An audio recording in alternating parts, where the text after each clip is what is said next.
The co-hosts of ABC's The View unleashed a barrage of criticism in response to former President Donald Trump's provocative suggestion of pursuing a third term in office, a notion that flies in the face of the U.S. Constitution's 22nd Amendment.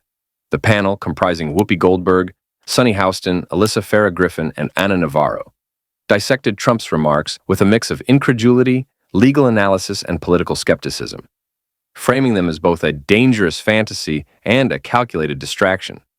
Their discussion also touched on Vice President J.D. Vance's potential role in one scheme and other speculative pathways floated in political circles, all of which they dismissed as impractical and absurd. Whoopi Goldberg kicked off the conversation with a rhetorical question. Is Trump's third-term talk a serious proposal or just another shiny object to divert attention?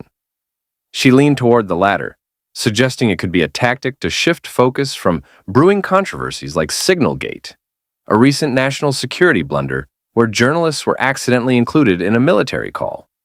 Is this about keeping us from looking at what's really going on? Goldberg mused, setting the stage for a deeper dive into Trump's motives. Sunny Hostin took a more psychological tack, painting Trump as a man enamored with authoritarian figures, like Russia's Vladimir Putin. He wouldn't mind being king with a crooked crown, she quipped, arguing that his third-term musings reflect a desire for unchecked power rather than a coherent policy agenda. Hostin grounded her critique in history, pointing to the 22nd Amendment, ratified after Franklin D. Roosevelt's unprecedented 4 terms, which explicitly limits presidents to 2 terms, consecutive or otherwise. Yet, she didn't rule out Trump attempting to challenge it, citing his penchant for pushing legal boundaries. Alyssa Farah Griffin, a former Trump administration official turned critic, approached the idea from a pragmatic angle. She argued that even if a third term were constitutionally viable, Trump would struggle to maintain the public support needed to win it. Historically, Americans vote for change after 8 years, she noted, suggesting that Trump's tease of a third term might be less about feasibility and more about keeping himself in the spotlight. Griffin also echoed Goldberg's distraction theory, linking it to upcoming economic policies like tariffs that could hit consumers hard, a topic she believes Trump wants buried.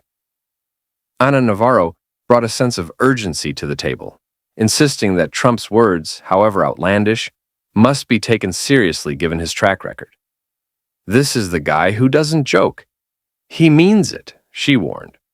Navarro dubbed him the distractor-in-chief, arguing that the third-term chatter serves as a smokescreen for substantive issues like Signalgate and the economic fallout of tariffs. Her visceral reaction underscored a recurring theme: Trump's ability to dominate headlines with provocative statements while sidestepping accountability. The discussion took a speculative turn when the co-hosts addressed a widely circulated theory involving Vice President J.D. Vance. The plan, floated by Trump supporters online, posits that Vance could run for president in 2028, with Trump as his vice presidential running mate. If elected, Vance would then resign, allowing Trump to ascend to the presidency.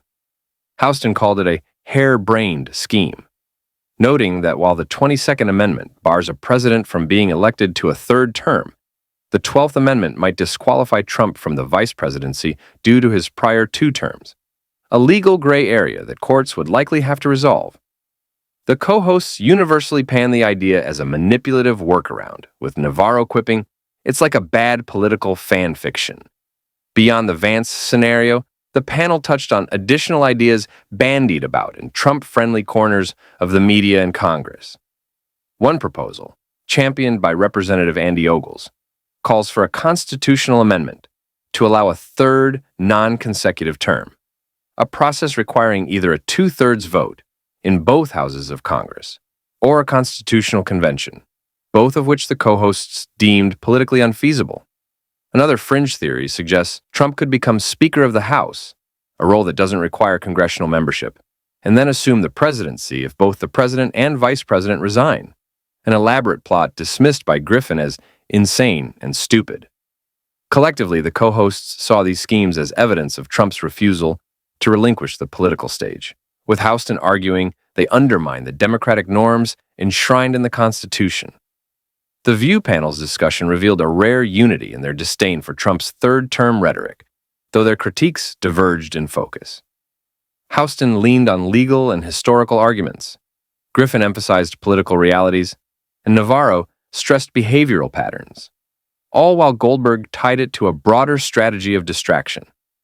They repeatedly circled back to Signalgate, a mishap that raised national security concerns, and the looming economic impact of tariffs, framing these as the real stories Trump seeks to overshadow. The co-hosts' dynamic showcased their ability to blend sharp analysis with biting humor, a hallmark of the show's appeal. In closing, the co-hosts of The View painted Trump's third-term flirtation as a mix of dangerous ambition and political theater.